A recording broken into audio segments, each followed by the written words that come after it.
کہ میں آپ لوگوں کو خوش رکھ سکوں. نہیں تو آپ کے شوہر کرتے کیا تھے؟ میرا شوہر درزیوں کا کام کرتا تھا, ٹیلر تھا, لیڈیز کا کہ جینٹس کا؟ لیڈیز کا.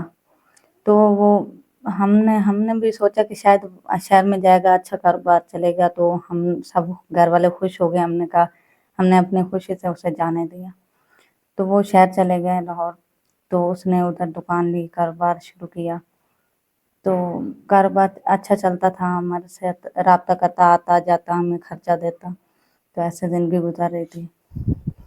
تو آپ نے کہا نہیں کہ مجھے ساتھ لے کے جاؤ یا وہیں پہ ہم اکٹھے رہتے ہیں؟ اس نے بولا کہ جب میں اچھی طریقے سے شفٹ ہو جاؤں گا, گھر لے لوں گا, تو پھر آپ لوگوں کو بلاؤں گا, ادھر ہی شفٹ ہو جائیں گے ہم. تو پھر لے کے نہیں گیا آپ کو وہاں پہ؟ نہیں, ہمیں نہیں لے کر گیا, کیونکہ اس کا کاروبار ابھی اس نے مکان نہیں لیا تھا, بس گزارا ہو رہا تھا کہ ہمارے پاس یہیں گاؤں میں خرچہ بھیج دیتا تھا, ہمارے ساتھ رابطہ کر لیتا تھا. تو ایسے ہی بس. تو وہ لڑکیوں کے کپڑے سیتا تھا, تو ایک لڑکی اس سے کپڑے سلواتی تھی. تو اس لڑکی نے بہت عجیب تھی, اس نے میرے میاں کو اپنے جنگل میں پھنسا لیا. تو اس سے ایسے ہم سے دور کرتی گئی. تو جیسے دن گزرتے گیا, وہ اس کے قریب ہوتا گیا, تو اس نے ہمیں رابطہ کرنا, ہمیں خرچہ بھیجنا بند کر دیا. تو ہم بہت پریشان تھے. تو پوچھ تاچھ کی, پتہ کیا, تو ہمیں پتہ چلا کہ اس نے کسی لڑکے سے شادی کر لی ہے. اچھا, اس لڑکی سے شادی کر لی آپ کے میاں نے؟ تو پھر آپ کے ساتھ تعلق اس نے رکھا نہ رکھا یا کیا بنا؟ ہم نے اس سے جب پوچھا, تو اس نے ہم سے جھگڑا کیا, ہماری بات نہ سنتا. ہم نے بہت کوشش کی ان سے رشتہ بنانے کی, لیکن اس نے ہمارے ساتھ رشتہ نہیں رکھا. تو ایسے جھگڑے سے, مار پیٹ سے چلتے چلتے اس نے ہمیں چھوڑ دیا, طلاق دے دی. تو کیا آپ کے گھر والوں نے یا اس کے گھر والوں نے بیٹھ کے کوشش نہیں کی یا کیا تھا؟ سب نے کوشش کی, اس کے ماں باپ نے, اس کی بہنوں نے, سب نے سمجھایا. میرے والد صاحب نے بھی اسے بہت سمجھایا, لیکن اس کے بس دماغ پہ وہی لڑکی سوار تھی. اس نے ہماری بات کسی کی بھی نہیں سنی. تو اچھا بتائیں کہ اس کے بعد پھر آپ کہاں گئیں, کیسے زندگی گزری؟ میں اپنے ماں باپ کے گھر واپس چلی گئی. جب طلاق ہوئی تو میں اپنے ماں باپ کے گھر چلی گئی. میرے والد صاحب بوڑھے ہو چکے ہیں, تو وہ بیمار رہتے ہیں, تو والدہ بھی کام نہیں کر سکتی. ظاہر سی بات ہے, اس کی ایج بھی بڑی ہے, وہ کام نہیں کر سکتی. ہم گاؤں میں رہتے تھے, تو والد صاحب کی طبیعت کافی خراب رہتی تھی, بہت پریشانیاں تھی. تو پھر میں یہاں شہر میں والد صاحب کو اور والدہ کو لے کر آئی. تو یہاں رہ رہے ہیں, اپنا نظام چلا رہے ہیں بہت مشکل سے. تو کتنا عرصہ ہوا یہ سارے معاملے کو؟ چند سال ہو گئے ہیں کہ معاملہ چل رہا ہے. چند سال ہو گئے, تو اتنے عرصے سے پھر اکیلی رہ رہی ہیں, کوئی زندگی میں دوبارہ فیصلہ کیا یا اکیلے رہنا ہے؟ فی الحال تو مجھے کچھ سمجھ نہیں آ رہا, میں بہت پریشان ہوں, میرا دماغ نہیں کام کر رہا کہ میں کیا کروں. اکیلے رہنے میں کوئی پریشانیاں آئیں یہاں پہ رہنے میں, کہیں باہر جانے میں یا زندگی گزارنے میں؟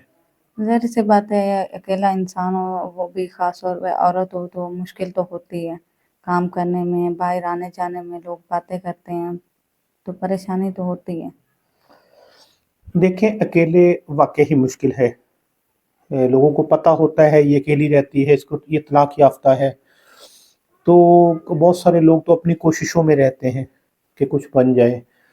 تو اکیلے زندگی بسر کرنا حقیقت میں مشکل ہے. تو پھر کوئی سہارا چاہیں گی یا اکیلے ہی زندگی گزار لیں گی, یا کوئی اگر اچھا ملے پیار کرنے والا تو پھر اپنی زندگی کو بدلیں گی؟ کوشش تو ہے کہ کوئی اچھا انسان مل جائے جو میری زندگی سنوار دے, مجھے خوش رکھے, میرے ساتھ خوش رہے, اچھی زندگی گزارے, وہ میرا خیال رکھے, میں اس کا خیال رکھوں, ایک دوسرے سے پیار سے زندگی گزارے. جی, شادی کرنا چاہتی ہوں, کیونکہ اکیلے زندگی نہیں گزاری جاتی, کوئی نہ کوئی سہارا ہو. تو یہ لوگوں کی باتیں نہیں سننی پڑتی. زندگی کام کرنا مشکل ہے, باہر جانا مشکل ہے, تو کوئی انسان ہوگا, کس کا سایہ ہوگا ہمارے سر پہ, تو زندگی اچھی گزرے گی, پیار سکون سے گزرے گی. کوئی ریکوائرمنٹ شوہر میں یا کوئی ایسی بات؟ نہیں, بس یہی ہے کہ اچھا ہو, عزت دار ہو, میرا خیال رکھے, میں اس کا خیال رکھوں, اچھی زندگی گزاریں. دیکھنے والوں سے کیا پیغام دیکھنے والوں کو دیں گی جو لوگ شادیاں کرتے ہیں اور پھر آگے زندگیاں خراب کر دیتے ہیں، ان کے لیے کوئی پیغام، شوہر کے لیے کوئی پیغام؟ بس میں انہیں یہی کہوں گی کہ خدا کے لیے کسی کی بیٹی، کسی کی بہن، کسی کی عزت کو خراب نہ کریں. اگر خوشی ہے، دل ہے تو کریں، نہیں تو زبردستی نہ کریں کہ جو بعد میں ابھی کیا تو پھر چھوڑ دیا. کسی کی بیٹی کا مذاق نہ بنائیں، کسی کو خراب نہ کریں، کیونکہ عورت کے اوپر ایک دفعہ داغ لگ جائے تو پھر مشکل ہے زندگی بنانا، گزارنا، دوبارہ وہ زندگی نہیں بنتی. آنکھیں بھری ہوئی ہیں آپ کی، کیا وجہ ہے؟ جب دل بھرا ہوا ہے پریشانیاں، دکھ، جو انسان چوٹ کھا لیتا ہے اس کا دل ایسے ہی ہو جاتا ہے. آنکھیں تو پھر ظاہر سی بات ہے بھر جاتی ہیں. صحیح بات کی کہ کسی کی بیٹی کی زندگی خراب نہ کریں. ٹھیک ہے، اجازت ہے اسلام میں 1 2 3 4 شادیاں کرنے کی، لیکن پہلی بیوی کو بھی ساتھ رکھیں، اس کے ساتھ بھی زندگی بسر کریں. دیکھیں آج آنکھیں بھری ہیں، دل میں دکھ ہے، کوئی نہیں جانتا کہ دل میں کیا گزر رہی ہے. ہم ان کے دکھ درد میں ان کے ساتھ کھڑے ہو سکتے ہیں، ان کی باتیں سن سکتے ہیں، لیکن بانٹ نہیں سکتے ہم دکھ ان کا. کہتے ہیں نا، میں آپ کا دکھ بانٹنا چاہتا ہوں، یا میں بانٹے یا بانٹ لیے، کوئی نہیں بانٹ سکتا کسی کی تکلیف. جس کو تکلیف ہوتی ہے اسی کو تکلیف ہوتی ہے. ہاں، کوئی ساتھ کھڑا ہو سکتا ہے، دوبارہ زندگی کو بدل سکتا ہے، تو زندگی بہتر ہو سکتی ہے.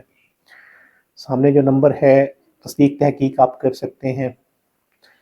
میں بہت زیادہ انٹرویوز کیے ہیں میں نے ایسی فیملیز کے جو مشکلات میں گھری ہوتی ہیں، جو تکلیفوں میں ہوتی ہیں. ایک مرد کو مشکل نہیں ہوتی، اس کے پاس 100 راستے ہوتے ہیں، وہ کہیں بھی جا سکتا ہے، کسی اور ملک جا سکتا ہے، اپنی زندگی کو بہتر کر سکتا ہے خود. تو بڑی مشکل زندگی ہے. تو میرا کام تو فقط ان کی آواز آپ لوگوں تک پہنچا دینا ہے. میں نے اپنا کام کر دیا ہے. تو اس امید، اس یقین کے ساتھ ویڈیو ختم کر رہا ہوں کہ ان کی زندگی بدلے گی اور حقیقت میں بدلے گی. تو اسی کے ساتھ اجازت چاہتے ہیں. اللہ نگہبان.